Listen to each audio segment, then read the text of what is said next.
Welcome to the Real Estate Espresso Podcast, your morning shot of what's new in the world of real estate investing. I'm your host, Victor Menashe. This is the weekend edition where we interview notable people from the world of real estate investing. Today is no exception. We have a great guest all the way from Indianapolis, Indiana. Welcome to the show, Spencer Gray. Hey, Victor. Thanks for having me on. Great to have you here. Now, Spencer, you've been at this game a little while and you've been scaling your business, but before we dive into the details, maybe give us a little bit of your backstory and how you got to this point in your journey. Sure. Absolutely. I've had entrepreneurial drive since I was in my teenage years. I saw my parents found a business and were relatively successful at that. And so I always had the idea of building a business would be a part of, my future, but I wasn't really sure what that would be. I got a little bit of taste for real estate, finishing up high school, flipped a house with a friend, continued to flip houses. And then I started a couple businesses, few in the media field. I worked for recording studios, worked for a couple media companies. And eventually started another business, which I then sold in about 2015. We were focused on distributing and brokering hops for the craft beer industry. Sold out of that business and really took a full deep dive and concentration into acquisition of multifamily assets, large multifamily properties, specifically in the Midwestern US. We've been doing that ever since. So we started around 2015. Partnered with some really great individuals, some great companies. We've got almost 9,000 units across our portfolio right now. We've done just about $1 billion worth of transactions since that point. We're just continuing to move forward and grow in the right way. Oh, I love that. That's such a great story. And you haven't been at it all that long. So I think that's a testament to both having great partners as well as learning how to scale the business properly. Yeah. Why don't you talk a little bit about that? Because I think that's one of the issues a lot of people encounter. They start out thinking, very much like the technician, if you follow the E-Myth school of thinking, that they can do it all, when in fact, what they really need to do is, just like Ray Kroc when he bought the McDonald's locations from the McDonald's brothers, didn't focus on hamburgers. He focused on the systems and processes to scale the business to grow McDonald's into the billions. Yeah. We figured out very early on when we were trying to go out and buy some apartments, we figured out that one, we weren't really going to qualify for the type of financing that would be most accretive to the investment and which would leave us to really just non-optimal financing strategies. So that led us into having conversations with operators who were, further along than we were, had some experience, and having the conversations of potential partnerships. So it really started out of means of necessity. But then once we realized we could really leverage their systems, their operations, and scale in a way that didn't take away our bandwidth, that would allow us to focus on what we were the best at, but we knew we could do, but really just leveraging our partners' systems and scaling, through leverage with our partners. And then over time, as we got to a certain scale, we could add certain systems internally that wouldn't ideally not be duplicative of our partners. But, at some point, any partnership, there may be some parting ways and you can't be totally reliant on who your partners are at one given time. So slowly adding the right systems in place, kind of at the right time, trying not to get too ahead of ourselves and over our skis, but trying to plan for the future and not trying to, play catch up as we grew, because we were growing relatively quickly, adding, thousands of units just a single year a few times. So trying to do it the right way. At any given point in time, there's usually one item that's a constraint, that one critical path item that's holding things back. It might be a particular skill set. It might be investment capital. It might be just the management bandwidth to get things done. I expect that once you knocked down one of those dominoes, another one appeared. How did you navigate through that? Yeah, exactly. Well, and I feel like we have a couple dominoes that are falling down right now that we're still currently navigating. The first aspect was really our asset management side. As we were, bringing on more investors, bringing on more assets into our portfolio, we really needed to open up a position where we were really focusing on asset management, because I had been doing most of the asset management, when we really started the company. And so that was one of the first dominoes, or one of the first pieces that we put in place. And then we kind of wrapped acquisitions into that role as well, because we were fortunate enough to find an individual who had an equal amount of asset management as well as acquisition disposition experience.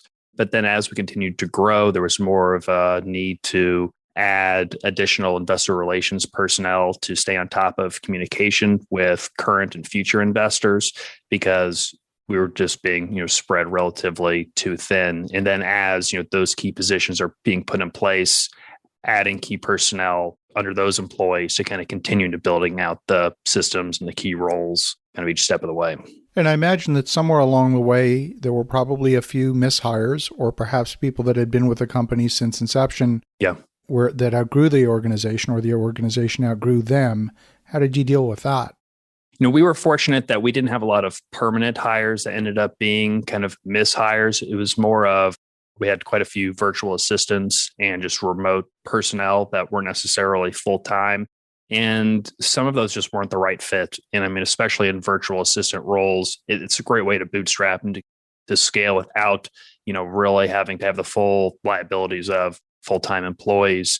But it can be difficult to find that right key because you don't really have consistent culture with a lot of those virtual assistants, a lot of those outsourced personnel. And it takes a lot of just kind of getting through and a lot of trial and error until you can identify some of those key personnel that, may still be working virtually, but they can still be a core member of your team. So luckily we haven't had too much turnover from our actual in-house employees, although, we have had some like any organization, but there's much more of a churn on our virtual assistants and outsourced personnel. Well, it's very difficult to build sustainable systems with rented talent.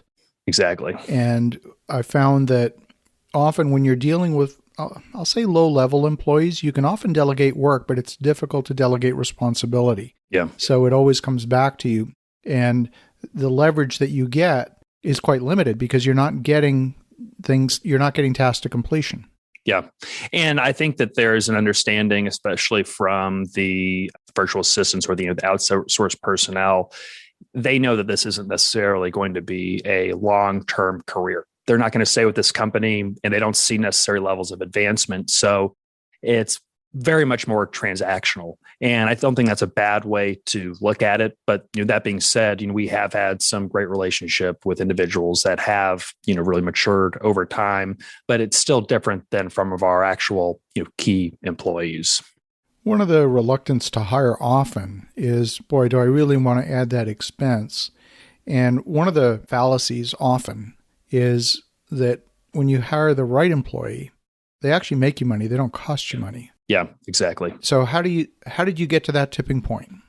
Well, it was a little bit of a leap of faith because one of the first hires, we weren't really sure how we were going to, pay their salary. I mean, we had some reserves that we knew that we could cover their salary for a certain period of time, but it was kind of that first hire that did, when we saw an increase of revenue, increase of productivity, we did a couple more deals than we had done in the past. A big light bulb went off saying that, okay, not only was it that fear not realized, but we were able to grow the company so much more by putting that key person in there. And to your point, yeah, you're actually going to make more money by bringing the right person in growing. It's very difficult to increase profits to grow a company by not actually growing the company. And so by bringing people to the team, expanding the bandwidth, theoretically you should be able to get more done, more accomplished and move the needle. And if it's not, you really have to question, why are you going to do that? Not that there aren't support roles, that maybe it doesn't end up, you're not going to see top line growth.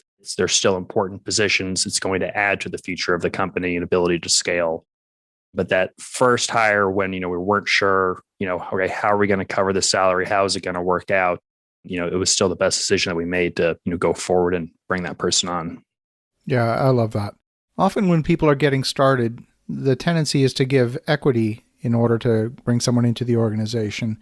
And when you don't have a lot of spare cash flow, equity is one of the cheapest things to give away. But then as you're established, as you're successful, equity is the most expensive thing to give away.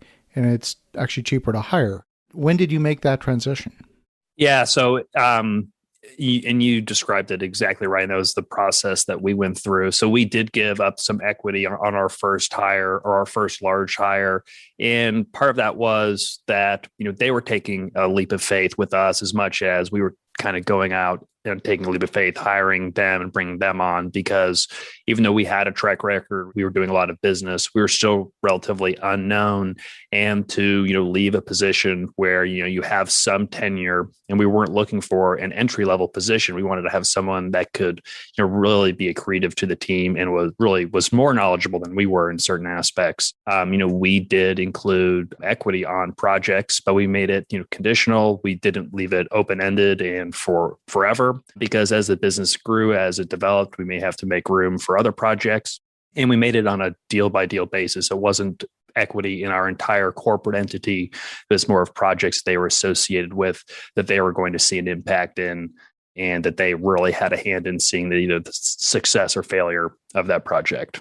Where you are right now, the marketplace is full of opportunity. When I look at it, I literally see an all-you-can-eat buffet of opportunity. And how do you decide whether something is something you want to look deeper at or just give it a quick pass? We're living interesting times, to say the least, as we're in a transition period. COVID, the recession, accelerated us years into the future and really kind of moved trends ahead, whether we're speaking of inflation or migration or, household formation. It's difficult today because when you underwrite just on fundamentals, you're really not looking at the full picture of, what prices are going to look like in the next few years. Because in the past, you can underwrite, 3% organic rent growth and, 2% expenses. That was, always kind of the go-to basic assumption. But we're living in times where that assumption may not be the case, at least over the next several years. And we're in a higher growth environment. Inflation is picking up. We're already seeing the producer price index increasing significantly, input costs are rising, and it's much harder to predict the long term. But we can say with a high degree of certainty that we are going to see a continued price movement. And so I guess the challenge is still trying to buy on fundamentals and actuals and making the project pencil and be reasonable using today's dollars and using somewhat of today's and maybe yesterday's assumption, but then challenging that and comparing that with assumptions of future growth and forward growth and just an acceleration, and trying to find a happy medium. Because even if though we can be convinced that we're going to see rents increase significantly in the future, it's another step to bring that project to an investor and say, we're confident of inflation and price growth, but it's still speculation. So we're trying to find a happy medium of projects that pencil with fundamentals and just using previous assumptions, but really have significant upside when we factor in future growth. And to what degree we're factoring that future growth into our actual, buying decision, I think it has to come into play to some degree to be competitive, but it's how much do you want to speculate and how much do you want to just rely on just the fundamentals itself? Well, at the end of the day, we're collectors of real hard assets. Yeah. And we're essentially shorting the dollar. That's all we're doing. Yeah. Because when inflation kicks in, it has the effect of wiping out purchasing power for people on fixed income. It has the effect of wiping out savings, and it has the effect of wiping out debt. Exactly. And so if that price increase is coming to the equity side of the equation, you're now on the right side of history. We're basically just shorting the dollar. And the more you can do of that, the better off you will be, unless there's a great reset and everything gets thrown out the window and all the rules change and governments confiscate all the money and confiscate all the assets. That's always a possibility. Yeah. But unless that happens, you're going to come out on the right side of history. No, I agree. And that's something we look at as, what that great reset might look like, or what that major black swan event that really is just going to wipe out anything. And there's essentially no asset outside of possibly some crypto assets that you could really be in, crypto, gold, silver, to just some, real stores of value. There's nowhere else that you can go.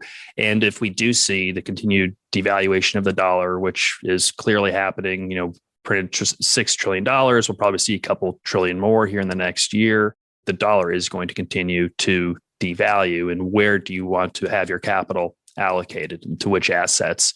And we look back over the past 10 years, being in a relative deflationary environment, still seeing, asset prices increase and, the multifamily sector, prosper relatively well. That's still in a deflationary environment where, multifamily and real estate really outperforms in more of an inflationary environment. And so I think that we're going to see a pretty interesting time over the next few years. It's just there probably will be some unintended consequences for all this new kind of economic theory that's taken place and all this action. What that will be, what kind of malinvestment, we don't know. And technology could continue to be such a deflationary force that it equals things out. But, if we could predict the future, it'd be easier to make money than just buying and investing in apartments. Absolutely. I love the conversation. Definitely kindred spirits in terms of how we're looking at the business. I love it. Spencer, if people want to connect, if they want to learn more, what's the best way? So you can just search Gray Capital, on Google, we'll pop up, but our website is graycapitalllc.com. We put out a great newsletter, graycapitalllc.com/newsletter. You can connect with me on LinkedIn or just shoot me an email, spencer@graycapitalllc.com. Fantastic. Spencer, thank you for the perspectives. And for the listeners at home, definitely reach out to Spencer at graycapitalllc.com. And in the meantime, have an awesome rest of your weekend. Go make some great things happen. And we'll talk to you again tomorrow.